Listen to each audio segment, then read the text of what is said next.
প্রথম কথা হচ্ছে যে আসাদুজ্জামান খান কামাল হচ্ছে বাংলাদেশের কসাই, বুচার অফ বাংলাদেশ।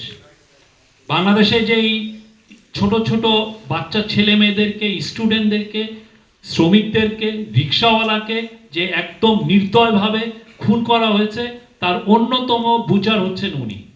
তো তাকে যারা প্ল্যাটফর্ম দিচ্ছে, তাকে নিউজ যারা করছে, তাদের আপনি মানটা আপনি বুঝেন।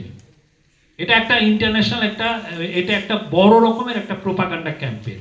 পৃথিবীর কেউ কোনো বুচারকে তার প্ল্যাটফর্ম দেয় না, যে না তুমি আমার হয়ে তাকে ইন্টারভিউ দেয় না। Asaduzzaman Kamal is the Butcher of Bangladesh. আমরা যারা যারা গুজব ছড়াচ্ছে তাদের বিষয়ে তো আমরা, যদি এটা আইনের ব্যত্যয় হয় অবশ্যই সেই ক্ষেত্রে আইনের যদি কোনো ভায়োলেশন হয় সেটা তো আইনি একটা ব্যবস্থার বিষয় আছে, তা আমাদের এই বিষয়ে আইনি বিষয়টা দেখবে।